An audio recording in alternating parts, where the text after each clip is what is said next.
Ayan, di ko maiwasang hindi i-video itong mga grafted natin dito sa bukid kasi naman, ayan, nasa bukid po tayo. Kasi naman, ang ganda nila ngayong oras na to na umaga kasi binidyo ko to kahapon ay medyo dumidilim na. So ngayon, video ulit natin. Ito po, Ramona Star and Tanglong Moonlight yung nakagrap. Ayan, ang ganda tingnan sa umaga. Kasi yung sa sikat na araw, kitang-kita sila. Ito naman po, multi-grafted.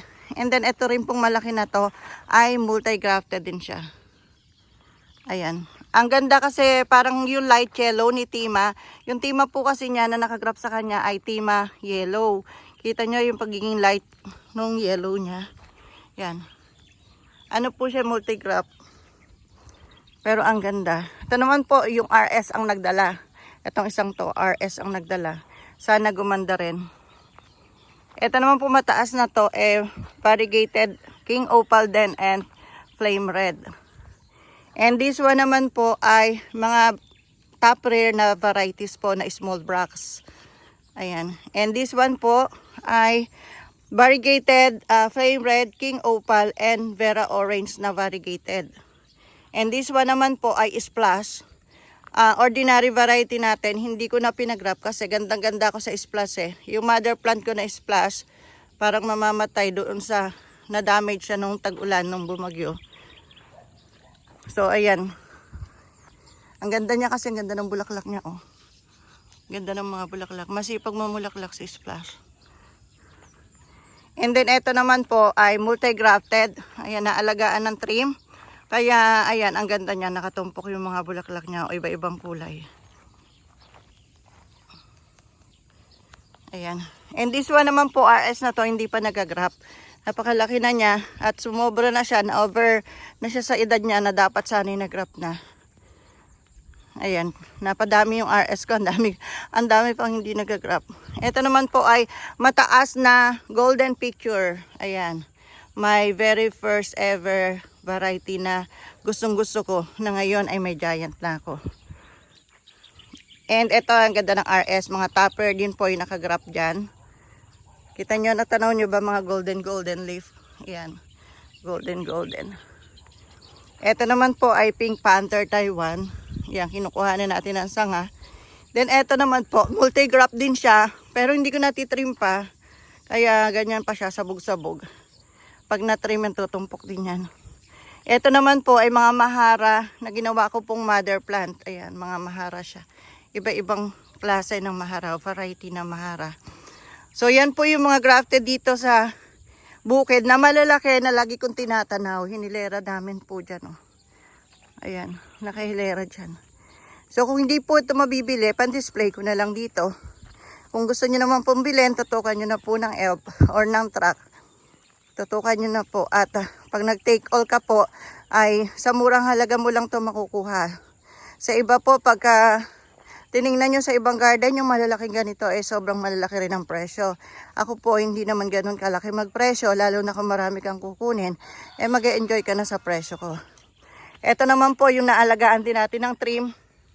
Ayan, hindi masyadong ka-giant yan pero sobrang dami ng bulaklak. Multi-grafted yan eh. O diba?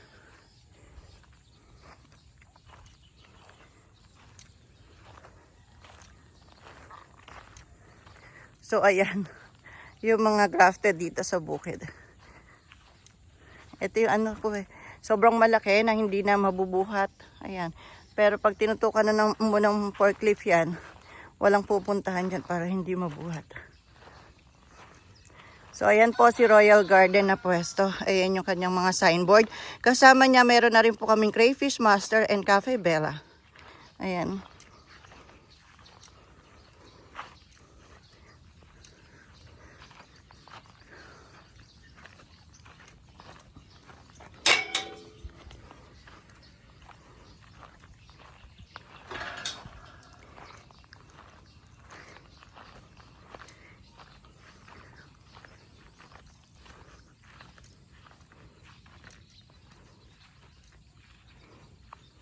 O, kita nyo, ang ganda.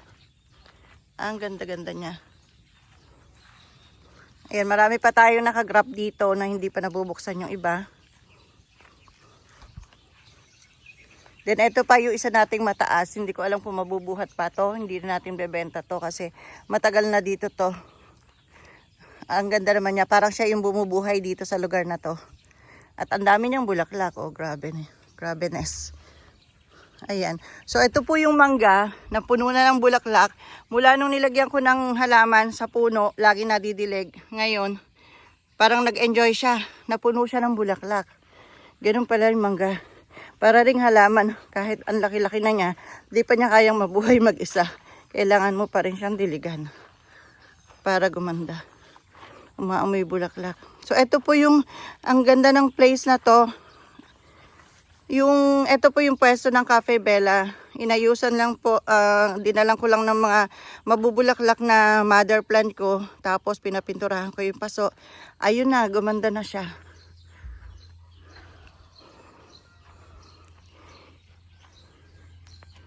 Ayan. Ano ba yung Cafe Bella? Isang araw po, yun naman po yung i-video natin. Mahirap po kasi sundan. Sa gabi po kasi siya nag-open from 3 p.m. to 10 p.m. Tsaka bago pa lang po siya, hindi pa ganun karami yung customer. Ang Cafe Bella po ay parang ordinary cafe po. Kaya lang, yung mga sineserve niya, may mga drinks, may mga snacks, ganun. At tapos, ano siya, yung... Dito siya nakapwesto, andito yung mga upuan nila. Dito kumakain yung mga customer nila. Pero parang karaniwan ngayon ay puro take out. Umu-order lang online sa page ng Cafe Bella. Tapos inuuwi. So ayan. Ito po ay pinagagawa ko, hindi pa tapos. Yan yung naging project ko mula nung ako ay nawala ng pasok.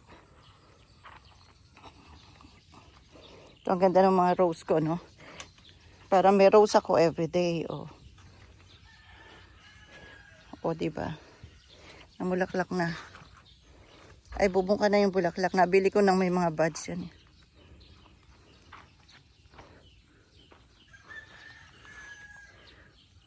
Oh, ang ganda nito. Ang ganda nitong place na to. May mga variegated African talisay. Tapos, eto, nakabili ako ng mga bato na ganito. Yan, ang mahal pa naman ng benta sa akin ng mga bato na ganito. Kaya kailangan sinupin. Tapos nilagyan ko ng malaking kawa. Bala ko lagyan to ng fountain. Hindi ko lang naasikaso pang bumili nung aerator na solar. Yan, pag nilagyan ko ng fountain yan. Tapos dito, cool and relaxing ang dating. Yan, ito na po yung Royal Garden ngayon. April 17 to 2026. 2 buwan ako na bakasyon. Bago magbakasyon, bago mag-graduation, nag-leave po ako ng 1 month dahil masakit yung tuhod ko, tumatanda na. Papagod na. Nag-leave ako ng 1 month. And then, tapos nagbakasyon. Almost 2 months na ako dito sa garden. Marami na ako napaayos. No regrets na. Ang dami ko nang napaayos, napagawa. Ako na araw-araw nandito, nagagandahan yung mata ko. Siguro konting push pa at okay na ako dito sa garden. Konting kembot pa, damihan pa yung stocks, galingan ng pag-online selling at gano'n na lang ang buhay ko. Ito yung mga nakagrap pa natin. Ayan. Hindi sinasadya dahil sa ganda ng nakikita ng mga mata ko, napilitan na tayong i-video itong mga nasa bukid natin. So dalawa po kasi yung garden natin, isa dun sa loob ng bakuran, nasabi nga masikip lang pala, maliit lang pala. Kaya nag-extend po ako dati. Last year pa dito sa bukid, nagpaluwang ako dito. So yung magpi-visit po dito, hindi na niya masasabi na maliit lang pala kasi halos kalahating hektarya na po ang nasasakop ng garden natin, ng Royal Garden. Kaya hindi na niya masasabing maliit ito. So ayan, kaya lang dito nakalagay yung mga ginagrap pa lang. So kukunti pa lang yung blooming dito. At ngayon po, ito po yung target ko, yung mapuno ng blooming bougainvillea din, itong bukid na to, itong part ng garden na to. Yan yung susunod kong target. Para maraming pagpipilian yung mga gustong bumili. Ayun, tsaka hindi na uubusan ng stocks. Ngayon po kasi, kukunti na lang yung maliliit ko. Tapos yung mga malalago, mga last na maliit na pang 3,000, 4, ganon, 5. Kukunti na. Halos wala na talagang last. Konti na lang. Doon po sa branch, sa Bulwalto, meron konti na lang. So, yung target ko, yung hindi na mauubusan. So, kailangan damihan ng stocks. O, ayun po. Thank you po for always watching. At sa susunod po, more on about Royal Garden. Thank you!